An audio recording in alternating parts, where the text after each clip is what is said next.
కానీ దేవుడు ఏమంటున్నాడు అంటే మారు మనసు పొందుడి అంటున్నాడు. మారు మనసు ఎందుకు పొందాలి అంటే, ఒక మనిషి ప్రవర్తన బాగుండాలంటే అతని హృదయం లోపల ఉన్న సంగతులను బట్టి అతని ప్రవర్తన ఉంటుంది. మనం చిన్నపిల్లలు తప్పు చేసినప్పుడు కొడుతూ ఉంటాం, కానీ ఆ పిల్లోడి యొక్క హృదయం లోపల ఏముందో మనం తెలుసుకోం. బిడ్డను కొట్టేస్తాం, కర్రపట్టుకొని కొట్టేస్తాం, కానీ వాడు ఎందుకు అరుస్తున్నాడు, ఎందుకు గోల చేస్తున్నాడు, వాడు హృదయంలో ఏముంది అనే సంగతులు మనం ఆలోచించాం. ఒక తాగుబోతుని పట్టుకొని నువ్వు తాగుబోతువి, నువ్వు వ్యభిచారివి అని రకరకాల మాటలు అంటుంటాం, కానీ వాడు ఎందుకు తాగుబోతుడయ్యాడు, వాడు మనసులో ఉన్నదేంటి అని ఆలోచించాం. వ్యభిచారం చేస్తున్న వాళ్ళని నువ్వు వ్యభిచారివి, నువ్వు మంచిదానివి కాదు అంటాం, కానీ వాళ్ళ హృదయం లోపల ఏముందో మనం తెలుసుకోం.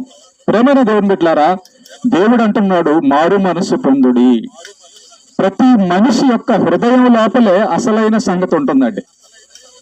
ఏ మనిషి హృదయంలో అయితే దేవుడు ఉంటాడో, ఏ మనిషి హృదయంలో అయితే సత్యం ఉంటుందో, ఆ మనిషి మాత్రమే మంచిగా ఈ సమాజంలో బ్రతకగలడు. యోహాను సువార్తలో ఒక మాట వ్రాయబడి ఉంది, వెలుగు ఈ లోకానికి వచ్చిందంట, కానీ చీకటి దాన్ని గ్రహించలేదు. వెలుగు అంటే దేవుడు. దేవుడు ఇదిగో మాలాంటి వారి ద్వారా ఇలాగా మంచి మాటలు ప్రకటింప చేస్తూ ఉన్నాడు. కానీ ఎంతమంది ఈ యొక్క మాటలను తమ హృదయంలోనికి తీసుకోగలుగుతున్నారు? ఎంతమంది తమ బ్రతుకుకి నిజమైన అర్థం తెలుసుకోగలుగుతున్నారు? కనుక మనిషి యొక్క మనస్సు, హృదయం అనేది ప్రధానమండి. మన హృదయం లోపలికి సత్యం వెళ్తేనే ఆ మనిషి మంచిగా బతకగలడు, ఆ మనిషి మనశ్శాంతితో బతకగలడు, ఆ మనిషి ఈ లోకం తర్వాత ఏముందో తెలుసుకోగలడు. కాబట్టి చీకటి అనేది అబద్ధము, చీకటి అనేది పాపము. మరి నిజమేంటి? యేసు ప్రభు అంటున్నారు యోహాను సువార్తలో, నేనే సత్యము, నేనే జీవము, నేనే మార్గము. అవునండి, మనల్ని ఈ లోకానికి పంపించిన దేవుడే మాట్లాడుతున్నాడు మనుషులతో. నేనే సత్యము అంటున్నాడు. మన హృదయంలో అబద్ధం ఉందనుకోండి, మనం అబద్ధాన్ని నమ్ముతాం. మన హృదయంలో నిజం ఉందనుకోండి, నిజం వల్లనే బతుకుతాం. మరి ఏంటి నిజము, ఏది అబద్ధము? మనం దేన్ని బట్టి బతుకుతున్నాము, మన బ్రతుకు ఎలా ఉంటుంది అని కానీ మనం ఆలోచించగలిగితే, సత్యము అంటే ప్రేమ దేవుని బిడ్డలారా, నిజం. చూడండి, ఇక్కడ వెలుగు ఉంది కాబట్టి, సూర్యుడు వచ్చాడు కాబట్టి మనం చూడగలుగుతూ ఉన్నాం. అదే చీకటిగా ఉందనుకోండి, పక్కన వస్తువులున్నా, మంచం ఉన్నా, టేబుల్ ఉన్నా, వస్తువులున్నా మనకు కనబడదు. కారణం ఏంటంటే, చీకటి ఉన్న చోట వస్తువులన్నీ ఉన్నా కూడా అది కనబడదు. వెలుగున్న చోట ప్రతి వస్తువు మనం చూడగలం. ఇది మనకు కానీ అర్థమైతే, వెలుగు అనేది మనకు అన్ని చూపిస్తూ ఉంది, చీకటి అనేది ఉన్న వస్తువును కూడా దాచేస్తూ ఉంది. చూసారా? చీకటి అనేది ఉన్న వస్తువును కూడా దాచేస్తుంది. ఇప్పుడు చీకటి అని దేవుడు దేన్ని అంటున్నాడు అంటే, పాపమును, అబద్ధమును చీకటి అంటున్నాడు దేవుడు. సత్యము అని దేవుడు దేన్ని అంటున్నాడు అంటే, తనను తాను సత్యముగా బయలుపరుచుకుంటున్నాడు. నిజాన్ని, వాక్యాన్ని సత్యము అంటున్నాడు దేవుడు. కాబట్టి చీకటి వచ్చినప్పుడు ఎన్ని వస్తువులున్నా మనకు కనబడనట్లే, ఏ మనిషి హృదయములైతే చీకటి అనే పాపం ఉంటుందో, చీకటి అనే చెడుతనం ఉంటుందో, చీకటి అనే దుష్టత్వం ఉంటుందో, చీకటి అనే సాతాను ఉంటాడో, ఆ మనిషికి నిజమైన దేవుడు అర్థం కాడు. అందుకే ఏదో తింటుంటాడు, తాగుతుంటాడు, బతుకుతుంటాడే తప్ప ఈ జీవితానికి ఒక అర్థం ఉందని, ఈ జీవితాన్ని ఇచ్చిన వాడు దేవుడని, ఆ దేవుడు తన తండ్రి అని, ఆ తండ్రి వద్దకు మళ్ళా మరణించిన తర్వాత వెళ్ళిపోవాలనే సత్యం ఎరగక ఏదో తింటూ తాగుతూ ఈ 4 రోజులే జీవితం, చనిపోయిన తర్వాత తక్కిడో బిక్కుడో అనుకుంటుంటాడు. కానీ అది సత్యం కాదు, అబద్ధం. చీకటి ఎలాగైతే వస్తువులను దాచేస్తుందో, కనబడకుండా మనకు చేస్తుందో, పాపము కూడా మనిషికి సత్యము తెలియనియకుండా, నిజం తెలియనియకుండా, నువ్వు దేవుడి బిడ్డ అని తెలియకుండా, నువ్వు పాపంలో ఉన్నావని తెలియకుండా, నువ్వు పాపం చేస్తూ ఉంటే చనిపోతే నరకానికి వెళ్తావని తెలియనియకుండా నిన్ను మాయ చేస్తుంది సాతాను, చీకటి.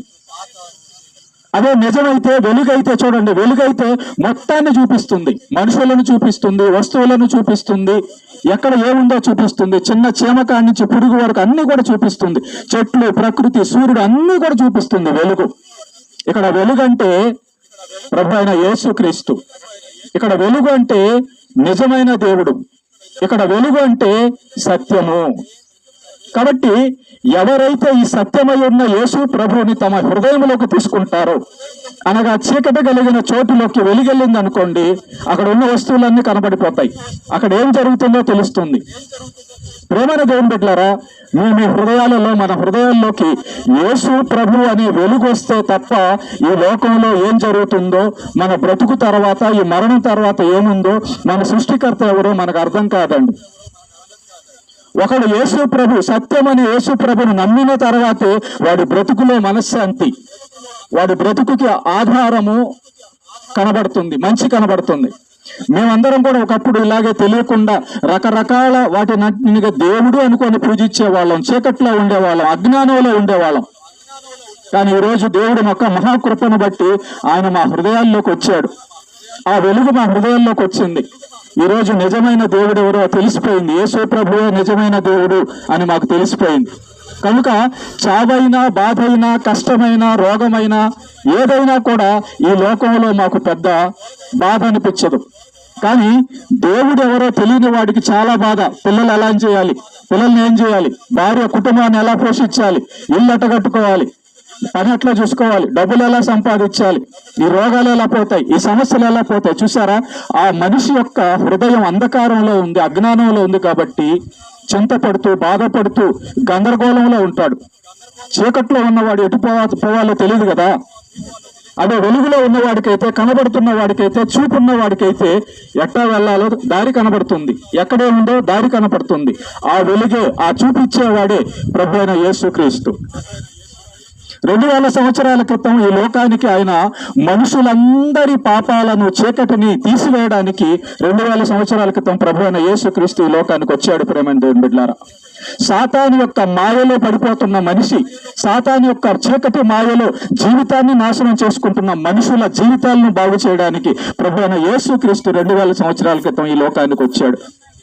కాబట్టి ఆయనను నమ్ముకున్న వారికి మనశ్శాంతి దొరుకుతుంది, ఆయనను నమ్ముకున్న వారి జీవితాల్లో ఆదరణ ఉంటుంది, ఆయన నమ్ముకున్న వారి జీవితాల్లో నిజం తెలుస్తుంది. అదేంటంటే, ఈ లోకంలో యేసు ప్రభువును నమ్మి మంచి బ్రతుకు బతికితే మరణించిన తర్వాత మరణం లేని, రోగం లేని, బాధలు లేని పరలోకం ఒకటి దేవుడు తీసిపెట్టాడని అర్థం అవుతుంది. అదే చీకటి కలిగిన హృదయం అనుకో, యేసు ప్రభువును నమ్మని హృదయం అనుకో, ఆ హృదయానికి అజ్ఞానం, పాపం ఉంటుంది. కాబట్టి ఎటు పోతాడో, ఎటు తాగుతాడో, ఏడపడతాడో, ఏం చేస్తాడో వాడికి తెలియదు. చనిపోయిన తర్వాత వెళ్ళేది నేరుగా ఆత్మ నరకానికి. అందుకే దేవుడు ఎంతో ప్రేమించి ముందుగా తన బిడ్డల్ని రక్షించాలని. చూడండి, మీ యొక్క భర్తలను, భార్యలను, బిడ్డలను ఎంత బాగా చూసుకుంటున్నారు, మంచిగా చూసుకుంటారు కదా. అలా దేవుడు ఎంతో ప్రేమమయుడు. మనం నరకానికి వెళ్ళాలని ఆయనకి ఇష్టం లేదు, మన పరలోకానికి వెళ్ళాలని ఆయనకి ఇష్టం. ఎందుకంటే మనం అందరూ ఆయన బిడ్డలం. ఈ మనుషులైతే మీరు చిన్న కులం, మేము పెద్ద కులం, మేము డబ్బున్న వాళ్ళం, మీరు డబ్బు లేని వాళ్ళు అని తేడా చూపిస్తారు.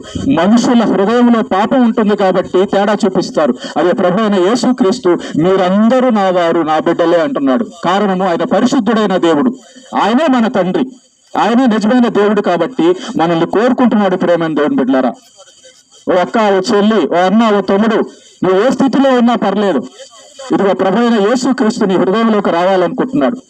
దేవుడు నిన్ను ప్రేమిస్తున్నాడమ్మా. నీ భర్త ప్రేమించకపోవచ్చు, నీ భార్య ప్రేమించకపోవచ్చు, నీ ఊర్లో వాళ్ళు నిన్ను ప్రేమించకపోవచ్చు, కానీ దేవుడు నిన్ను ప్రేమిస్తున్నాడు. తన గాయపడిన చేతులు చాపి నిన్ను పిలుస్తున్నాడు. నీ హృదయంలో నాకు చోటిస్తావా? నేను వెలుగును, నీ హృదయంలో నాకు చోటిస్తే నీకు సత్యాన్ని తెలియచేస్తా, నిన్ను ఆదరిస్తా, నిన్ను బలపరుస్తా, నిన్ను రక్షిస్తా, నీ ఆత్మను కాపాడుతా అని దేవుడు ఆయనే దిగి వచ్చి మనుషుల దగ్గరకు వచ్చున్నాడు. కాబట్టి ఇంత మంచి అవకాశాన్ని ఎందుకు పోగొట్టుకోవాలి? చూడండి, మొన్న కరోనాలో వేల లక్షల మంది చనిపోయారు. ఏ రోజు ఏ మనిషి ఏమవుతాడో తెలియదు. మన బ్రతుకులన్నీ కూడా దేవుడిచ్చినటువంటి చిన్న ఆయుష్కాల జీవితం. ఈ లోకంలో బంగారంతో ఇల్లు కట్టుకున్నా మనం ఆ ఇంట్లో ఉండం. ఒకరోజు దేవుడిచ్చిన కాలం అయిపోతే వెళ్ళిపోవాలి. కాబట్టి ప్రేమ దేవుని బిడ్డలారా, దేవుడి మంచి అవకాశాన్ని ఇస్తున్నాడు. బతికే ఈ కొద్ది రోజులు ప్రభువైన యేసుక్రీస్తుని నమ్ముకొని మంచి బ్రతుకు బతికితే ఇదిగో పరలోకంలో దేవుడు మంచి జీవితాన్ని, మరణం లేని జీవితాన్ని తీసిపెట్టాడు. మరి ఈ లోకాన్ని ఏం చేస్తాడంటే దేవుడు త్వరలో నాశనం చేస్తాడు. కారణం ఏంటంటే ఇదిగో ఇలాగా ఆయన గురించి చెబుతుంటే, సృష్టికర్త గురించి చెబుతుంటే నమ్మక ఇష్టానుసారంగా పాపం చేస్తూ వెళ్తుంటే ఈ భూమిని దేవుడు ఎందుకు ఉంచాలో ఆలోచించండి. కాబట్టి ఈ భూమిని, ఆకాశాన్ని మొత్తాన్ని నాశనం చేయబోతున్నాడు. అందుకు ముందుగా తన రక్షణ సువార్తను, ప్రేమ మాటను తెలియపరుస్తూ ఉన్నాడు. ప్రతి గ్రామంలో, ప్రతి ఊర్లో చూడండి, ప్రతి దేశంలోకి బైబిల్ వెళ్ళింది. ఎందుకు? అందరినీ రక్షించాలని.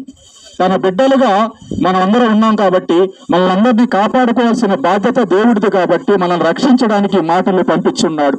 ఒక రోజున చనిపోయిన తర్వాత నువ్వు ఆయన సింహాసనం ముందు, తీర్పు ముందు నిలబడి అయ్యా నాకెవరు చెప్పలేదు కదా అంటావేమోనని ఈరోజు దేవుడు నీతో చెప్పిస్తూ ఉన్నాడు. కాబట్టి ప్రేమైన దేవుని బిడ్డలారా, ఈ మంచి అవకాశం, ఈ మంచి దేవుడు, ఈ మంచి తండ్రి, ఈ నిజమైన దేవుడు మన వద్దకు వచ్చున్నాడు. ఎవరైతే తమ హృదయంలో ఆయనకి స్థానం ఇస్తారో వాళ్ళ హృదయం వెలుగుతో నిండిపోతుంది, వాళ్ళ హృదయం మనశ్శాంతితో నిండిపోతుంది, వాళ్ళ జీవితాలన్నీ కూడా ఆశతో, నిరీక్షణతో ఉంటాయి. ఒక రోజున దేవుడు నన్ను మంచి లోకానికి తీసుకెళ్తాడు.